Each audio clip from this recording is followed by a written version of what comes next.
Welcome back mga ka-review natin dito po sa ating munting channel Pinas News Review, kung saan re-reviewin po natin ang mga mahalagang balita dito sa Pilipinas. Simpleng komento sa mga issue dito sa Pinas. At eto nga mga ka-review natin, trending ngayon. Ka-Eric ibinunyag na sa lahat, 1.8 billion. Speaker Romualdez natahimik na. BP Sara PBBM. Yan mga ka-review natin ang ating alamin. Mula po rito sa channel ni Banat Kapanig TV. Yan mga ka-review natin, nasa description po ang full video link ng balitang ito. Subscribe na po kayo kay Banat Kapanig TV. Yan mga ka-review, at kung bago ka pa lang at di pa po nakapag-subscribe sa ating munting channel, please don't forget to subscribe. At i-click na rin po ang bell notification para updated po kayo sa lahat ng ina-uploads nating reaction video.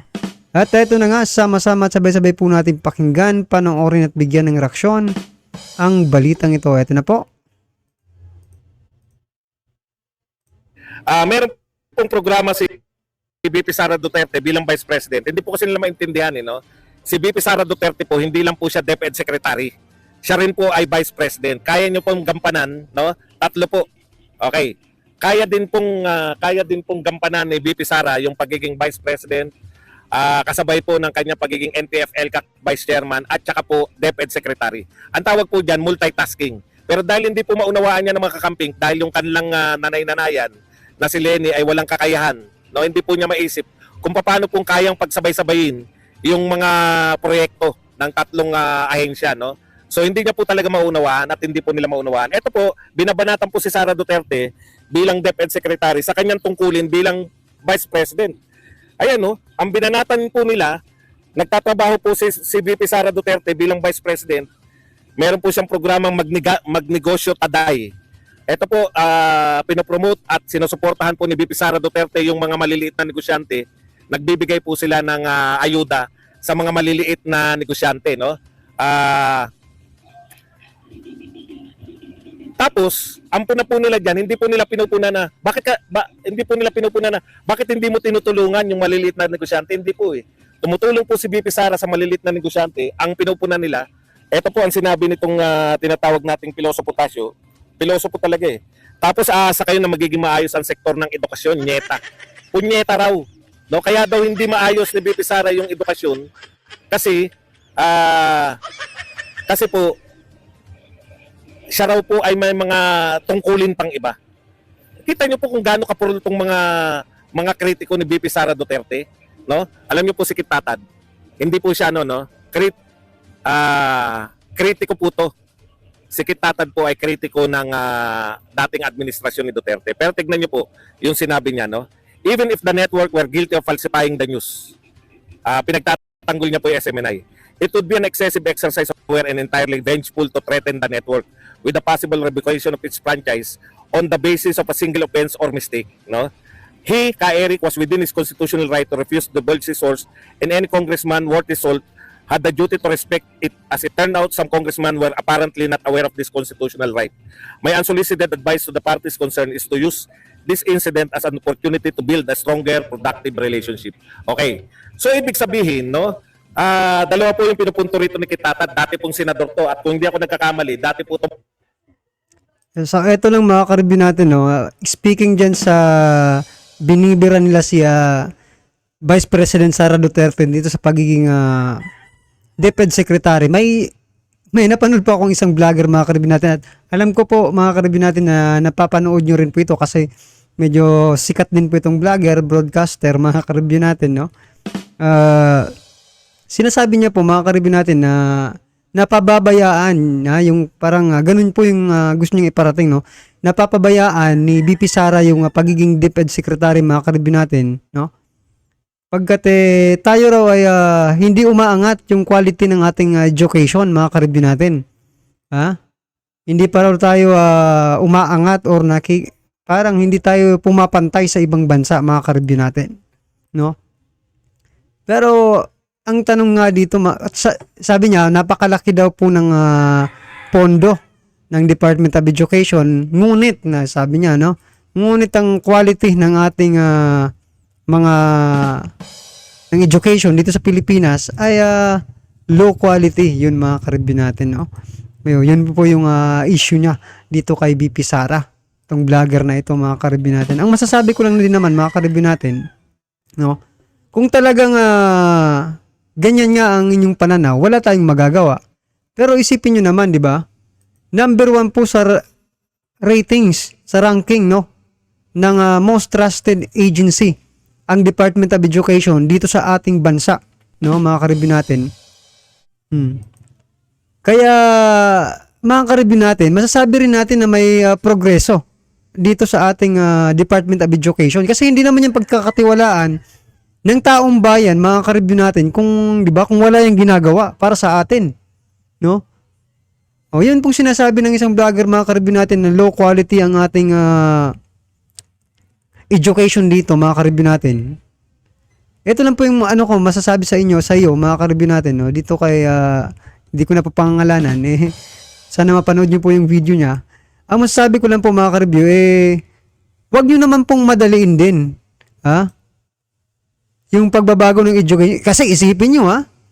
Dekada pong ganyan ang edukasyon sa ating bansa. Gusto nyo in 1 year magbago agad, mga ka-review, ma-change agad, di ba? Mabago agad ni Vice President or DepEd Secretary Sara Duterte yung sistema sa edukasyon para maging, di ba? Alam natin marami pong ginagawa ng ating Vice Presidente, mga ka-review natin. Pero hindi niya po napapabayaan ang Department of Education kasi bakit? Mahal po niya ang kabataan, mga ka-review. No? Kaya nga yung CIF na yan, mga ka-review natin, ay ginamit niya. Diba? Dito sa kabataan. Pero tinanggal nila, mga ka-review natin. Ayaw nila kasi ayaw nilang magbago. No? Ayaw nila ng pagbabago dito sa Department of Education. Tapos sasabihin mo ngayon, gusto mo agad magbago, maging high quality agad yung edukasyon ng ating bansa. Hindi nga sinusuportahan eh. 'Di ba? Hindi nga sinusuportahan ng House of Representatives si VP Sara. Nakakagigil din kayo, mga ka-review natin. Gusto nyo agad magbago ang edukasyon ng ating bansa, maging high quality, pero hindi sinusuportahan ng 'di ba? Ipinagtatanggol ninyo. Oh. Dekada po, 'di ba? Parang sa ito, mga ka-review natin, ang education, no, ang Department of Education, yung sistema niya, mga ka-review natin, parang sakit po 'yan, yung sistema ng ating gobyerno. Kahit saang department, mga ka-review natin, no? Parang sakit po 'yan. No? Kailangan dumaan sa isang proseso, no? Medyo matatagal lang yan, pero kailangan mong sundin yung proseso, no? Mga ka-review natin, para gumaling yan, no? Kasi, isipin mo, iinom ka ngayon ng gamot, no? For example, sakit yan, may sakit ka. Iinom ka ng gamot, hindi naman yan agad-agad mga ka-review natin, magagaling. O, kailangan mo sumunod sa proseso, no? Ng sistema ng katawan mo, mga ka-review natin. Kasi kapag binigyan ka rin ng maraming gamot, mga ka-review natin, di ba? Pwede kang mamatay dyan. Oh. Ganun din itong sistema ng ating gobyerno, mga ka-review natin. Kung gusto mo siya talagang mabago yung sistema, dadahan-dahanin mo. Kaya yan nga po yung gagamitan ng CIF ni VP Sara, mga ka-review natin. Dahan-dahan niyang babaguhin sana. Di ba? Kaso nga lang itong mga congressman, mga ka-review natin, makabayan black, tinanggal. Kaya yan. Tapos itong isang vlogger nito sasabihin high quality agad ang gusto niya. Low quality daw yung ating Department of yung edukasyon ng Pilipinas. Oh. Tanong ko sa iyo, mga ka-review natin. Nung bang nakaraang administrasyon, high quality na ang edukasyon ng Pilipinas? Bumagsak ba yung quality ng edukasyon mula nang naupo si VP Sara? Yan yung tanong, mga ka-review natin. Huwag kayong magmadali. Minamadali nyo naman eh. Nakakainit lang, mga ka-review natin, kasi, di ba? Matatalino naman itong mga taong ito, di ba? Mga nakapagtapos, di ba? Sa magagandang paaralan. Nagbo-broadcast pa dati, di ba? Pero dito sa simpleng problema ng ating bansa, hindi rin maintindihan pala.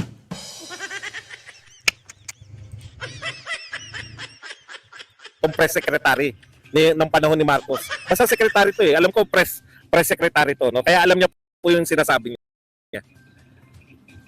Una, yung kay Ka Eric, meron daw siyang constitutional right na wag pong i-divulge yung kanyang source. O, sumasang-ayon po siya kay Ka Eric. Yung nagpakulong po kay Ka Eric, wala pong karapatan, sabi niya. Kasi merong constitutional right si Ka Eric na mag-divulge, na wag sabihin kung sino yung kanyang source. O, so mali daw po dun yung Congress. Anyway, makakarating naman niya sa Supreme Court at malalaman po natin kung saan nagkamali itong mga congressman. Ikalawa, dahil lang po ba sa isang pagkakamali ng isang tao, no? Ite-threaten nyo yung buong network, yung SMNI, na itatanggalan nyo ng prangkisa dahil lamang po sa isang anchor. O, may sense po eh. Matalinong tao po to eh.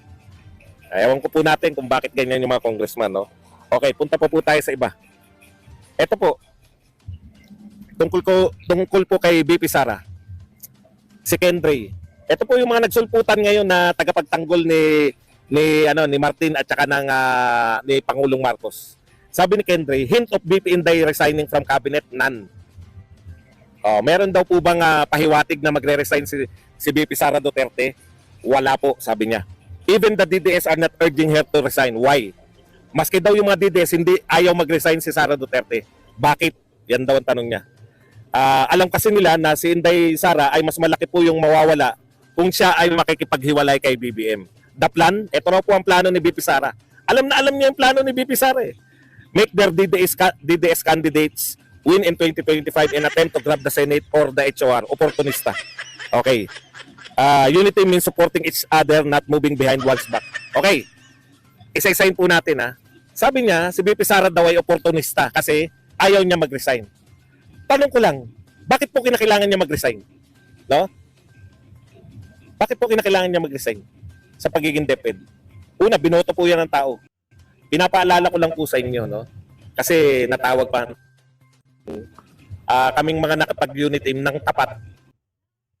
Ayan, mga karibin natin, ano po yung grounds, no? Para pag-resignin itong si BP Sara dito sa DepEd, mga karibin natin. Eto na lang, ha? Magbubumerang na po ito sa kanila na naman, mga karibin natin. Bakit sa Department of sa Department of Agriculture noon, mga karibin natin, napakadami po ng anomalya. Bakit hindi nyo po sinabi kay PBBM na mag-resign dyan sa Department of Agriculture, mga karibin natin? Maraming hoardings, agricultural smuggling, di ba, mga karibin natin? Marami pong nangyaring ganun. Ha? Yung sa asukal, di ba? Marami pong nangyaring ganun. Bakit hindi niyo sinabi noon kay kay PBBM? Bakit dito kay BP Sara sinasabi niyo ngayon mag-resign, no? Kasi dahil lang sa CIF na yan, mga karibin natin, ay alam naman natin na ginamit nga talaga, mga karibin natin, pero binigay naman sa inyo kung saan ginamit, di ba? Matindi rin ito Totoo marami pong mga DDS ang bumanat sa akin noon. Bakit? Kasi bakit ako nag-Marcos? Real talk ko po sa inyo. Maraming mga Duterte supporter lang naman, di naman. Maraming Duterte supporter yung nagagalit sa akin, bakit daw sila nag-expose sila, bakit ako nag-Marcos. Hindi ko na dapat problemahin yun. Pero totoo po yun. Marami pong nagagalit sa akin dahil sa ako ay hindi nila ako nakasama na supportan si Isko. Unity team ako eh. Nakipag-unity team po kami, no? Napakasakit naman na hindi niyo na nga may pagtanggol.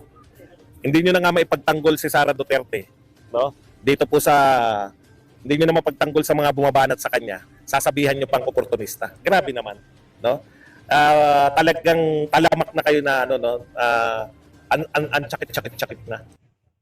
So wala na talaga, Sir Badong Arateles, wala na pong unity team ngayon, ha? Wala na pong unity team na Marcos Duterte. Yan po ang lumalabas eh. Ang unit team po ngayon ay Romualdez at Marcos, mga ka-review natin, no? Wag na po tayong umasa na magkakaroon pa ng unit team, no? Kasi mismo nga sa kanilang team nagkakawatak-watak sa pagdedesisyon, di ba? Paano natin hindi masasabing nagkawatak-watak sila sa pagdedesisyon, mga ka-review natin? Kasi si Pangulong BBM, mga ka-review natin, ayaw nang papasukin yung ICC. Nang pumunta naman tayo sa Kongreso, mga ka-review natin, pag-aaralan, no, napapasukin at 'di ba naghain pa nga ng mga resolusyon ang mga hinayutak no, na papasukin yung ICC dito sa ating bansa. O nasaan ang unity diyan, ha? Well, anyway, mga ka-review natin, ano man po ang inyong reaksyon sa naging balitang ito, ha? I-comment lang po sa baba para at isa lang po ng ating mga kababayan ang inyong pong reaksyon, nararamdaman patungkol po rito, right? Alright, mga ka-review natin, kung bago pa lang at di pa po nakapag-subscribe sa ating munting channel, please don't forget to subscribe.